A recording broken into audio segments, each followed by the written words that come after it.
The emergency beacon crackled through the static, its signal weak but unmistakable. Commander Sarah Chen pressed her ear closer to the ancient radio, her knuckles white as she gripped the device. "This is Earth Station Alpha. Anyone out there? The hegemony fleets are coming. They've destroyed Mars colony. Luna base went silent 3 hours ago. If anyone receives this, remember us. Remember that we fought." The transmission died with a sharp hiss. Sarah stared at the radio in her hands, its metal casing dented and patched with salvaged parts. Around her, the underground workshop fell silent except for the steady drip of condensation from rusted pipes above. "How long do we have?" asked Marcus Webb, the settlement's chief engineer. His weathered face showed no fear, only the grim determination that had kept their small community alive for the past 5 years. Sarah looked up at the dozen faces gathered around her. These weren't soldiers or politicians. They were miners, mechanics, farmers, the forgotten people who'd been exiled to this barren asteroid when Earth's government decided they were non-essential. The hegemony had labeled them as worthless, scrap, not even worth enslaving. "The transmission was sent 12 hours ago," Sarah said, her voice steady despite the tremor in her hands. "At their current speed, the hegemony fleet will reach us in 48 hours. Old Pete, the settlement's unofficial historian, spat into the dust. 48 hours to live then, unless we run." "Run where?" snapped Maria Santos, the hydroponics specialist. "Our transport barely made it here 5 years ago. Half the life support systems are held together with prayer and duct tape. Then we fight," said Yuki Tanaka, barely 18 but already the best electronics specialist they had. Her small frame seemed to vibrate with nervous energy. "We have to try something." Marcus let out a bitter laugh. "Fight? With what?" "We've got mining equipment and some old construction mechs. The hegemony has dreadnoughts that can crack planets." Sarah stood slowly, her gaze moving from face to face. These people had survived 5 years on an asteroid that should have killed them within 6 months. They'd turned a barren rock into a home using nothing but scrap metal and human ingenuity. "You're right, Marcus. We can't fight their fleet." She paused, a dangerous gleam entering her eyes. "But maybe we don't need to." The group leaned forward, hope flickering in their expressions. "The hegemony sees us as scrap," Sarah continued. "They've never bothered to study us, never tried to understand what humans can do when their backs are against the wall. They think they know everything about our technology because they've seen our military hardware." She gestured toward the workshop around them, where impossible machines hummed quietly in the shadows. Devices that shouldn't work, built from components that had no business functioning together, powered by fusion reactors cobbled together from mining equipment. But they've never seen what we can build when we have nothing to lose. Marcus's eyes widened as understanding dawned. "The Blade Project," Sarah nodded. "We've been working on it for 3 years, testing it in secret. It's not pretty, and it's definitely not military standard, but it works." "Wait," interrupted Dr. Elena Vasquez, the settlement's only scientist with formal training. "You're talking about that theoretical weapon design?" "Sarah, we've only run computer simulations. We don't even know if the physics are sound." "The physics are sound," Yuki said quietly. All eyes turned to the young engineer. "I've been running tests for the past 6 months. Small scale, but the principle works. We can cut through their shields." The room erupted in excited murmurs, but Marcus held up a hand for silence. "Even if it works, we'd need massive amounts of power, more than our entire settlement generates." Sarah smiled grimly. "Then we'll have to make more power." She walked to a covered section of the workshop and pulled away a tattered tarp. Beneath it sat something that defied easy description. A fusion reactor core the size of a small room, its surface bristling with improvised cooling systems and jury-rigged control interfaces. "Meet Big Betty," Sarah said. "We've been building her in secret for 2 years. She's ugly, unstable, and probably violates every safety protocol ever written. But she can generate enough power to run the blade." The group stared in stunned silence. Pete was the first to speak. "You magnificent bastards actually did it." "Not yet," Sarah said. "We've got 46 hours to finish her. Build the focusing array and pray we don't blow ourselves up in the process. She looked around the circle of faces. I won't lie to you. This is probably a suicide mission. But if we pull it off, we show the galaxy that humanity doesn't go quietly into the night. Marcus finished. One by one, the settlers nodded their agreement. They'd survived 5 years of hell together. They could manage 46 more hours. As the group dispersed to their tasks, Sarah caught Elena's arm. Doctor, I need you to send a message. Tight beam transmission to any human settlements still out there. What message? Sarah's eyes burned with determination. Tell them to remember this day. Tell them that when the hegemony gave us scrap, we built the blade that cut through their fleet. But first, they had to build it. Chapter 2. Forging. The impossible 36 hours until contact. The asteroid settlement had transformed into a hive of frantic activity. Sparks flew from welding torches as teams worked around the clock to complete Big Betty's installation. The massive fusion reactor dominated the main cavern now, its improvised cooling towers stretching up to the asteroid's surface. Sarah hadn't slept in 24 hours. She moved between workstations, checking progress and solving problems with the easy confidence of someone who'd learned to make impossible things work. At her side, Yuki clutched a tablet displaying power flow calculations that would have impressed university professors. The focusing array is the bottleneck, Marcus called out from across the cavern. He was suspended in a maintenance harness, installing the final components of what they'd started calling the Blade's Eye, a complex arrangement of mirrors and field generators that would channel their weapons' output. How long? Sarah asked. 8 hours, maybe 10 if we run into problems with the targeting system. Sarah felt her stomach clench. They were cutting it too close. She turned to Dr. Vasquez, who was monitoring Big Betty's startup sequence. Elena, what's our power situation? The scientist wiped sweat from her forehead, leaving a streak of grease behind. The reactor's stable, but barely. We're pushing the containment field way beyond its design limits. One fluctuation and we lose everything. Define everything. The reactor goes critical and turns us into a small sun. Sarah nodded grimly. Acceptable risk. Keep pushing her. As she walked deeper into the cavern, Sarah's mind drifted to the message they'd received 6 hours ago. A tight beam transmission from a human colony 3 systems away. The hegemony fleet wasn't just targeting their asteroid. It was methodically wiping out every human settlement it encountered. Genocide, pure and simple. The aliens had given humanity a choice 5 years ago: submit to slavery or face extinction. Most of Earth's government had chosen submission, handing over their undesirables to remote colonies and forgotten outposts. People like Sarah and her team, too stubborn to kneel, too dangerous to trust. The hegemony thought they'd removed the threat by exiling humanity's rebels. They were about to learn how wrong they were. Sarah, Yuki's voice cut through her thoughts. The young engineer was pointing at her tablet, excitement overriding exhaustion. I've got the targeting solution. Sarah hurried over, studying the complex equation scrolling across the screen. Explain it to me like I'm 5 years old.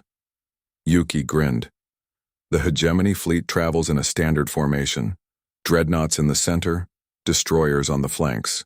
Their shields overlap for maximum protection. But there's a sweet spot. She highlighted a section of the formation diagram. Right here, where 3 shield boundaries intersect.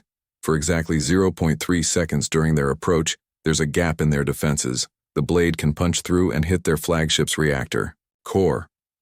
0.3 seconds, Sarah repeated. That's our window. That's our window. Miss it, and their shields will absorb everything we throw at them. Sarah stared at the calculations. Everything depended on perfect timing, perfect aim, and a weapon system they'd never tested at full power.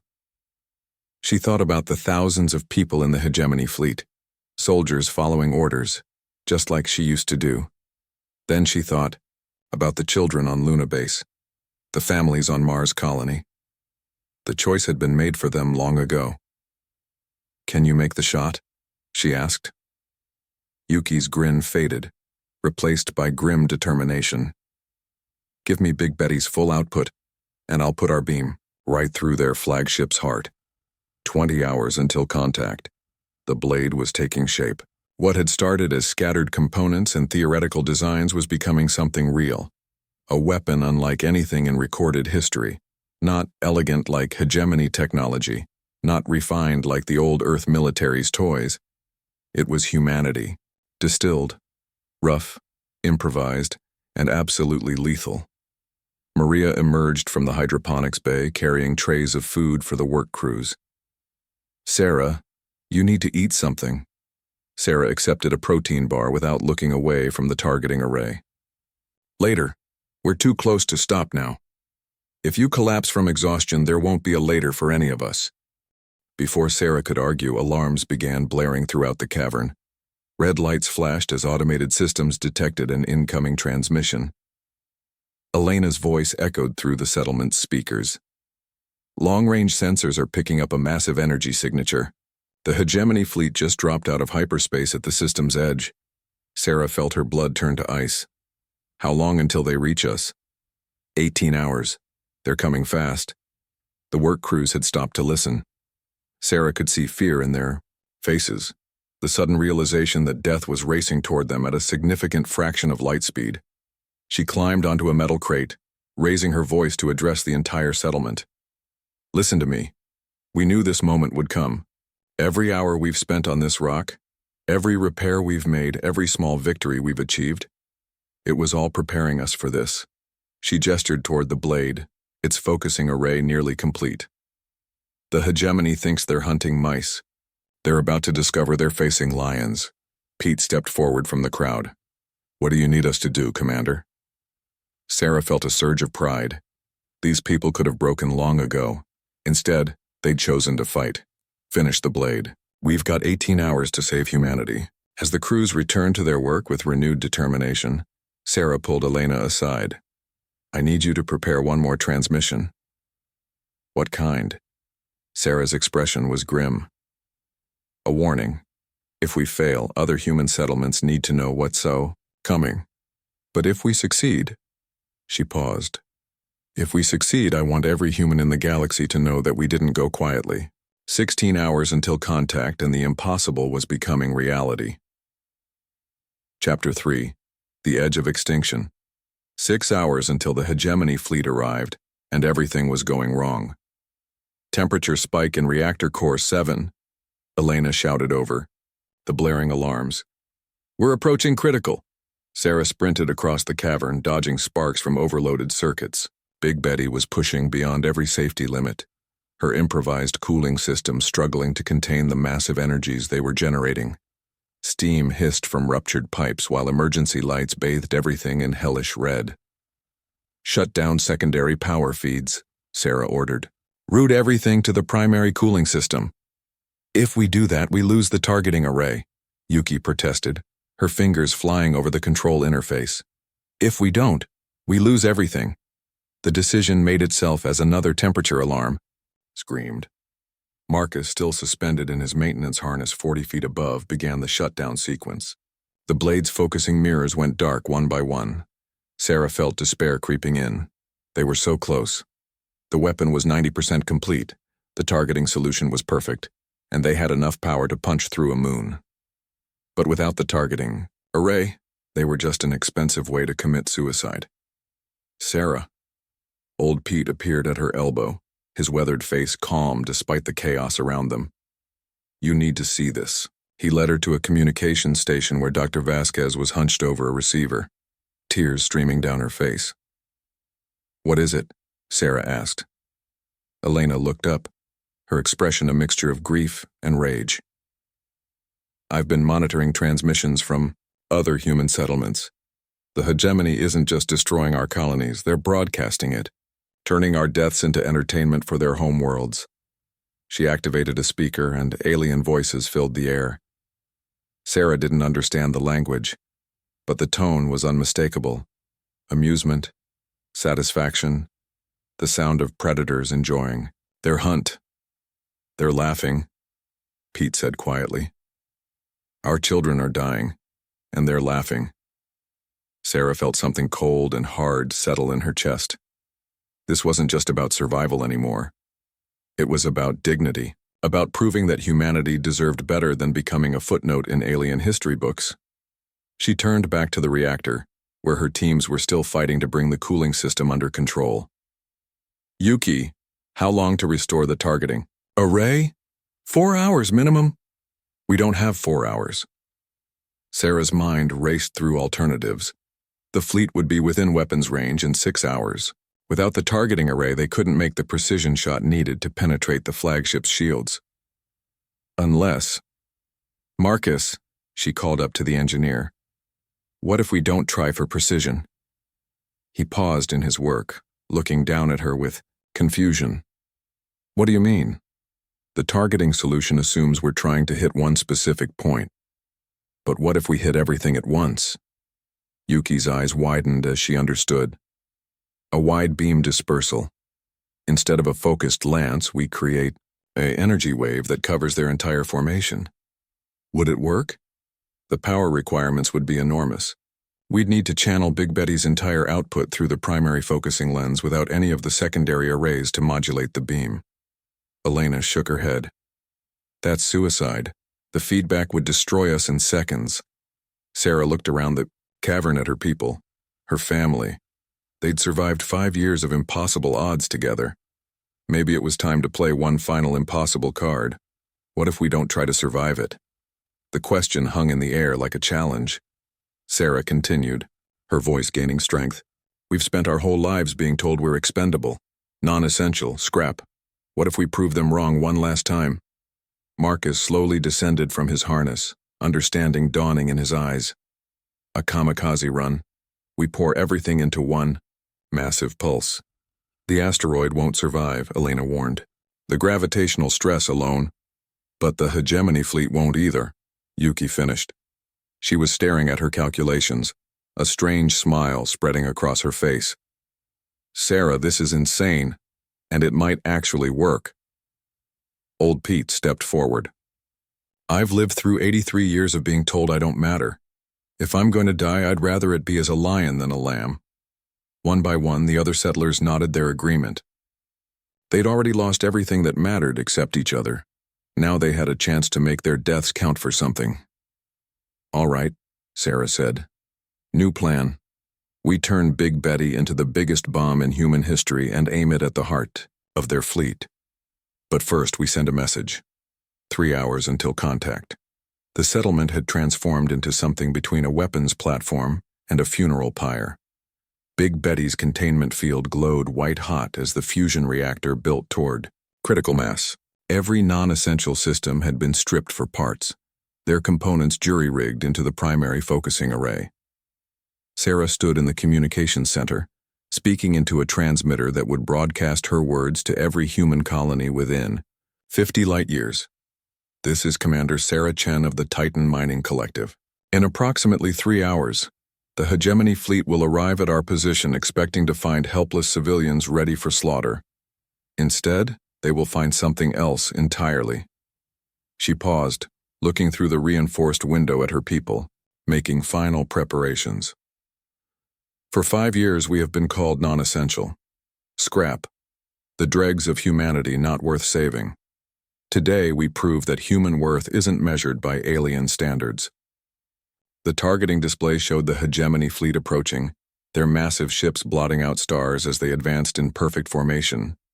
We are miners and farmers, engineers and dreamers. We are the people who built civilization from nothing, who turned rocks into gardens and emptiness into home. And when they gave us scrap, Sarah's voice hardened with determination. We built the blade that will cut through their fleet. She ended the transmission and turned to her team. Final system checks. If we're going to make history, let's make sure it's worth remembering. Yuki looked up from her console. Targeting solution locked. Big Betty's at 95% of critical mass. Fusion containment holding steady, Elena reported. For now. Marcus wiped his hands on a greasy rag. All secondary systems offline. Everything's routed to the primary array. Sarah nodded, feeling the weight of command settle on her shoulders one last time. Outside, the hegemony fleet was growing larger, their ships magnificent and terrible, in the starlight. 1 hour until they're in range, she announced. Everyone to battle stations.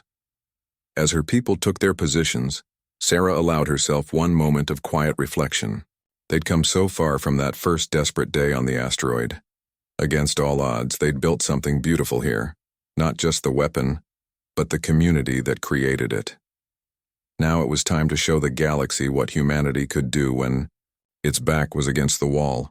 The hegemony was about to learn that scrap could cut. Chapter 4.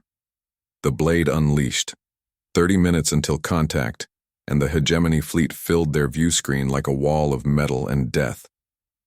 Sarah stood at the command console, her hand steady despite the magnitude of what they were about to attempt. Around her, the control room hummed with nervous energy as her team made final preparations. Big Betty's fusion core was at 98% of critical mass. Any higher, and the containment field would collapse. Fleet composition confirmed, Yuki reported. 12 dreadnoughts, 36 destroyers, and what looks like a command ship in the center. That's got to be where their admiral is. Distance? 8 million kilometers and closing. They'll be in weapons range in 20 minutes. Sarah activated the settlement's internal communications. All hands, this is your commander. In a few minutes, we're going to do something that every expert in the galaxy will tell you is impossible. We're going to take on the most powerful fleet in hegemony space with a weapon built from mining equipment and held together with prayer. She paused, looking through the reinforced window at Big Betty's glowing core. I won't lie to you, we're not walking away from this, but our sacrifice will echo through history. Every human settlement that hears this story will know that we chose to fight rather than kneel. Old Pete's voice crackled through the speakers from his station in the reactor bay. Commander, it's been an honor serving with you all. Similar acknowledgments came from across the settlement. These people had become more than a crew. They were a family forged in the fires of exile and hardship. Now they would end as they had lived, together. Incoming transmission from the hegemony fleet, Elena announced. Sarah nodded. Put it through. Thimby. Main screen filled with an alien face, proud, aristocratic, with the kind of casual arrogance that came from a lifetime of unopposed conquest. When it spoke, the settlement's computers provided a translation. Humans of the mining collective, I am Admiral Vexhai of the Hegemony Third Fleet. You will power down your weapons and prepare for pacification. Compliance will result in quick deaths. Resistance will result in prolonged suffering. Sarah activated the response channel. Admiral, this is Commander Sarah Chen. I have a counter-proposal. The alien's eyes narrowed with what might have been amusement. You presume to negotiate from a position of weakness? Your settlement consists of primitive mining equipment and jury-rigged shelters. What could you possibly offer? Sarah smiled, and there was something predatory in the expression. A demonstration of human ingenuity. You see, Admiral, you made one critical error in your assessment. And what might that be? You assumed we were trying to defend ourselves. Sarah's finger moved to the firing controls. We're not. We're trying to kill you. The screen went dark as Sarah cut the transmission. Around her, status lights shifted from yellow to red as Big Betty reached full power. All systems nominal, Marcus reported. Containment field is holding, but barely. Target lock confirmed, Yuki added. We've got a clear shot at their command ship. Sarah's hand hovered over the firing switch. Once she pressed it, there would be no going back. The fusion reactor would dump its entire output through the focusing array, creating a beam of coherent energy that would cut through space like a sword of light. And then the asteroid would tear itself apart from the backlash. Elena, are you recording? Every second, the scientist confirmed. The data's being transmitted in real time to our relay stations. If anyone survives out there, they'll know what we accomplished. Hegemony fleet is adjusting course, Yuki reported. They're not taking us seriously, still maintaining standard formation. Perfect. Their arrogance would be their downfall. Sarah took a deep breath, thinking of all the human colonies that had fallen before this fleet, all the families torn apart, all the dreams crushed under alien boots. Today that stopped. For Earth, she said quietly. For Mars. For Luna. For every human child who deserves a better future. She pressed the firing stud. The universe exploded. Big. Betty's fusion core unleashed 5 years' worth of accumulated energy in a single devastating pulse. The primary focusing array channeled that impossible torrent into a beam of coherent light that lanced across space at the speed of thought. For a moment that lasted forever, the asteroid became a star. The beam struck the hegemony command ship, dead center, punching through its shields like they were tissue paper. The alien vessel's hull simply ceased to exist where the energy touched it, atoms torn apart and scattered to the solar winds. But Sarah had underestimated the blade's power. The beam didn't stop at the command ship. It sliced through the flagship and kept going, cutting through destroyer after destroyer in perfect alignment. Ships that had terrorized a dozen star systems were reduced to glowing debris in seconds. "My God," Elena whispered. "It's working. It's actually working." The surviving hegemony ships scattered in panic, their perfect formation dissolving as captains tried desperately to escape the reach of humanity's impossible weapon. But Big Betty wasn't finished. The reactor core, pushed beyond every safety limit, began to collapse in on itself. The asteroid shuddered as gravitational forces tore at its foundations. "Containment failure in 30 seconds, Marcus shouted over the growing din. "The whole rock's coming apart." Sarah watched the view screen as more hegemony ships tried to flee. Half their fleet was gone, but the survivors would regroup. They'd return with reinforcements, with better shields, with knowledge of what humans could accomplish when pushed to the breaking point. That was good. Fear would make them hesitant. Hesitation would give other human settlements time to prepare their own impossible weapons. "Sarah." Yuki grabbed her arm. "The reactor's going critical. We need to evacuate." Sarah shook her head, still watching the screen. "There's nowhere to run and you know it. Besides, we're not done yet." She activated the communications array one final time, broadcasting on every frequency their equipment could reach. "This is the Titan Mining Collective to all human settlements," she said, her voice carrying across the void to colonies light years away. "The hegemony Third Fleet has been broken. Half their ships are space dust, and the survivors are running. Scared." The asteroid groaned around them as structural supports began to fail. Dust rained from the ceiling as the focusing array finally overloaded and went dark. "They called us scrap," Sarah continued, raising her voice above the noise. "They said we were non-essential. They thought we would go quietly into the night. Instead, we became the blade that cuts through their arrogance." She looked around at her people, her family, and felt a fierce pride burn in her chest. To every human listening to this transmission, remember us. Remember that when they gave us nothing, we made it into something. When they tried to erase us, we carved our names across the stars. The fusion reactor's containment field collapsed with a sound like reality tearing. Through the chaos, Sarah heard her people calling out to each other, not in fear, but in defiance. They were going to die as they had lived, unbroken, unbowed, and absolutely human. "This is Commander Sarah Chen signing off. Tell them we were here. Tell them we mattered. Tell them that humanity burns bright enough to light up the darkness." The transmission ended as Titan Mining Collective became a brief, brilliant star in the void. Epilogue. Echoes across the stars 3. Months after the Battle of Titan asteroid, the galaxy had changed. Dr. James Harrison sat in his study aboard New Geneva Station, reviewing reports that would have seemed like fantasy just a few months ago. The hegemony Third Fleet, once the terror of 3 sectors, had been reduced to 5 damaged ships limping back to their homeworlds with tales of impossible human weapons. But it wasn't the military implications that fascinated him. It was the recordings. Sarah Chen's final transmission had reached 47 human settlements across 12 systems. The technical specifications Elena Vasquez had broadcast were being studied by engineers who couldn't believe what they were seeing.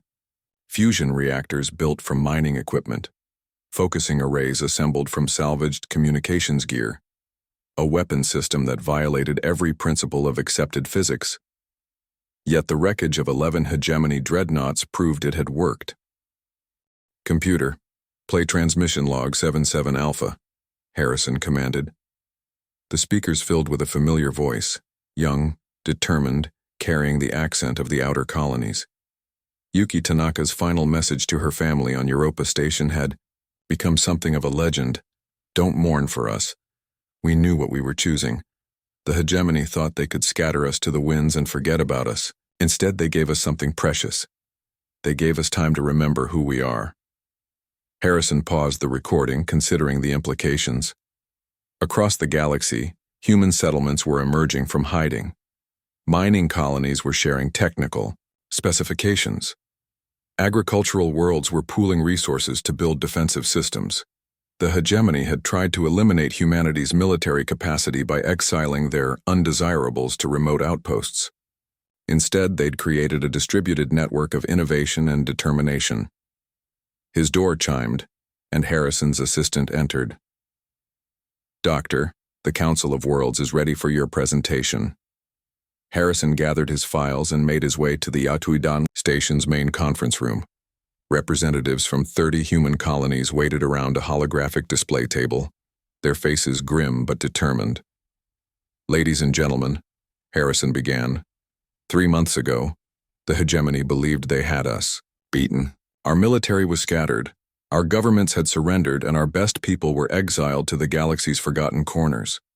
He activated the display, showing footage from the Battle of Titan asteroid.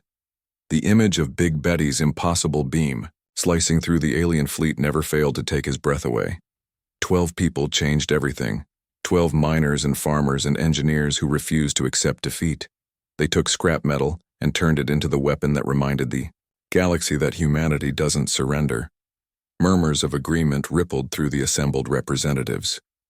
These were the leaders of colonies that had survived isolation, hardship, and alien contempt through pure stubbornness. "The hegemony is regrouping," Harrison continued.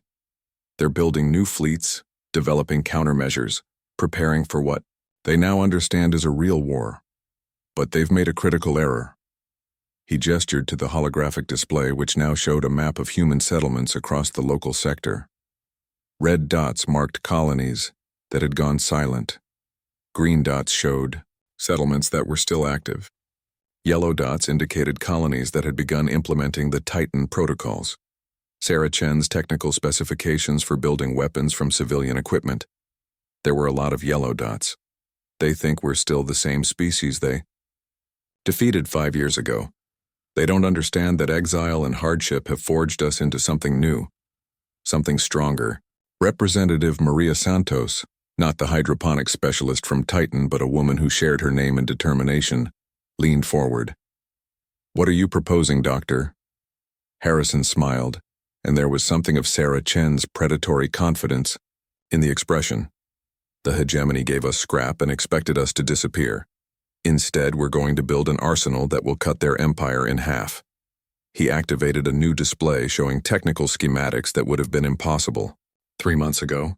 Designs for weapons that turned asteroid mining equipment into ship killers. Plans for converting cargo haulers into stealth attack craft. Blueprints for communication networks that could coordinate resistance across light years. "We're going to show them what humanity can do when it stops playing by their rules." The room erupted in discussion as representatives began planning how to implement the new technologies in their sectors. Harrison watched with satisfaction, remembering Sarah Chen's final words. "They gave us scrap. We built the blade that cut through their fleet." Now it was time to build an army. Across the galaxy, in the hidden workshops of 100 forgotten colonies, human ingenuity was about to remind the hegemony why Earth's children had never been good at staying conquered. The blade Sarah Chen had forged was just the beginning. End of story.